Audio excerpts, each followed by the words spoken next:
السلام علیکم ورحمۃ اللہ تعالی وبرکاتہ۔ الحمد للہ الحنان المنان الذي خلق الانسان وعلمه البیان، والصلاة والسلام علی رسولہ سید الانس والجان وعلى آلہ واصحابہ ذوی الخیر والاحسان، اما بعد فاعوذ باللہ من الشیطان الرجیم، بسم اللہ الرحمن الرحیم۔ انا انزلناه في ليلة القدر وما ادراک ما ليلة القدر، ليلة القدر خير من ألف شهر، تنزل الملائكة والروح فيها بإذن ربهم من كل أمر، سلام هي حتى مطلع الفجر، صدق اللہ مولانا العظیم۔ بارگاہ رسالت مآب صلی اللہ تعالیٰ علیہ وسلم میں درود پاک کا ہدیہ پیش کریں۔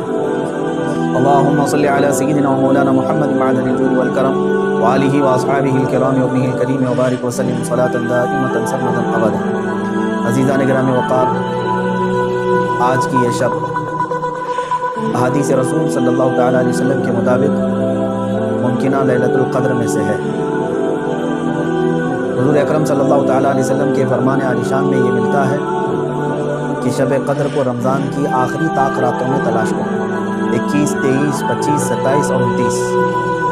اور اکثر فقہائے کرام، اولیاء کاملین اور بزرگوں کا رجحان لیلۃ القدر کے متعلق اس رات ہی کی طرف گیا ہے، وہ 27ویں شب ہی ہو سکتی ہے، زیادہ غالب گمان یہ ہے۔ اور ہم لیلۃ القدر کو، شب قدر کو اس لیے بھی ڈھونڈتے ہیں کہ اس رات کی فضیلت میں میرے آقا صلی اللہ تعالیٰ علیہ وسلم نے ارشاد فرمایا، اس رات جو بھی مومن بندہ ایمان کے ساتھ کھڑا ہوا اپنے رب تعالیٰ کے حضور، رات میں عبادت کے لیے کھڑا ہوا، توبہ و استغفار کیا، تو حدیث پاک میں اللہ تعالیٰ اس کے پچھلے تمام گناہوں کو معاف کرتا ہے۔ اس لیے لیلۃ القدر کی جستجو میں ہر مومن رہتا ہے کہ اس رات کو اگر اللہ تبارک و تعالیٰ نے معاف کرنا ہے، اس میں میرا بھی نام شامل ہو جائے تو پچھلے سابقہ تمام گناہ معاف کر دیے۔ اللہ تبارک و تعالیٰ ہمیں لیلۃ القدر کی برکتیں عطا فرمائے اور سابقہ خطا اور گناہوں کو مولا معاف فرمائے۔ میں تمام مومنین سے یہی کہوں گا کہ یہ رات جس کے متعلق قرآن کہتا ہے لیلۃ القدر خیر من الف شہر، یہ ایک شب قدر جو ہے، ایک لیلۃ القدر، ایک رات 1000 مہینوں سے افضل ہے، 1000 مہینوں سے افضل ہے۔ 1000 مہینے کئی سالوں میں ہو جائیں گے، جب آپ اس کو ترتیب دیں گے 1000 مہینے تو کتنے سال بن جائیں گے، تو یہ اتنے سالوں سے بہتر ایک رات ہے۔ یوں سمجھ لو پوری زندگی عبادت کرنا ایک طرف اور لیلۃ القدر کی اس مقدس گھڑی میں عبادت کرنا ایک طرف، اس لیے اس رات کو ضائع ہونے نہ دیں۔ جو لوگ اس رات کو عیش و عشرت میں اور ادھر ادھر بیٹھ کر کے یا پھر گھومنے پھرنے میں، بائک رائڈنگ میں اور لوگوں کے تماشے دیکھنے میں جو گزارتے ہیں، میں سمجھتا ہوں وہ بہت بڑے حرمہ نصیب، انہوں نے اپنی قسمت میں ملی ہوئی اس رات کو اپنے ہاتھوں ضائع کیا، ہلاک کیا۔ اور اسی لیے میرے آقا صلی اللہ تعالیٰ علیہ وسلم کی حدیث بھی ملتی ہے، وہ شخص تباہ و برباد ہو جائے، ہلاک ہو جائے جو رمضان کو پایا مگر اس کی قدر نہیں کیا۔ اب حضور پاک صلی اللہ تعالیٰ علیہ وسلم نے اس کے لیے دعائے ہلاکت فرمائی ہے، تو ایسا بندہ تو ہلاک ہونا ہی، ایسے کو تو برباد ہونا ہی ہے جو رمضان پایا لیکن اس کی قدر نہیں کر سکا۔ تو میرے عزیزوں، میں تمام نوجوانوں سے یہی کہوں گا، تمہارے لیے کھیلنے کودنے اور دوسرے کاموں کے لیے اور بھی بہت سارے اوقات ہیں، لیکن اس پاکیزہ وقت کو اس طرح ضائع نہ کرو۔ اور جو دیکھنے میں ملتا ہے، اس رات کو لوگ دوست احباب کے ساتھ نکل پڑتے ہیں، چلو عیش و عشرت کرنا ہے، کچھ گھومنا پھرنا ہے، لوگوں کو پریشان کرنا ہے۔ اب تو حالات لاک ڈاؤن کے ہیں، باہر اگرچہ جانے نہ ملے مگر اپنے نوجوان بچے اپنے ہی محلے میں لوگوں کو، پولیس کو پریشان کرنے کے لیے نکلتے ہیں۔ تو کیا یہ رات اس طرح کے عیاشیوں کے لیے آتی ہے؟ کیا تم اس کو اوروں کی طرح، غیروں کی طرح سمجھتے ہو کہ انٹرٹینمنٹ کی ایک رات ہے، دوسروں کے تہواروں کی طرح رقص کرنا، ناچنا، شراب پینا، معاذ اللہ؟ یہ وہ رات ہے جو تمہارے سابقہ گناہوں کو معاف کرنے کی بشارت لے کر کے آ رہی ہے، تم اس کی طرف توجہ نہیں دیتے۔ تو پھر ایک بات یہ بھی یاد رکھ لو، تم میں سے کسی کو یہ بات خبر نہیں ہے، کسی کو معلوم نہیں ہے کہ اگلا رمضان تمہاری زندگی میں آئے گا کہ نہیں آئے گا، نہیں معلوم۔ یہاں تو لاشیں اس طرح سے دیکھنے کو مل رہی ہیں، روزانہ موت کی خبریں اس طرح عام ہو چکی ہیں۔ تو آپ اندازہ کرو کہ اگر آپ کو اللہ تعالیٰ نے یہ رات عطا کیا ہے تو یہی سوچ کر کے کہ آپ عبادت کرو کہ شاید میری زندگی کی آخری رات ہوگی، یہ لیلۃ القدر شاید میری زندگی میں دوبارہ نہیں ملے گی۔ جب یہ تصور تمہارے اندر آئے گا تو انشاءاللہ عبادت کا ایک ذوق بھی بڑھ جائے گا، لطف بھی آئے گا، اور اللہ تعالیٰ سے گڑ گڑا کر کے مانگو گے، اس طرح سے مانگو کہ مولا اگر یہ میری زندگی کی آخری شب قدر ہے تو اس رات کو بخشے بغیر مجھے اپنی جگہ سے نہ اٹھا۔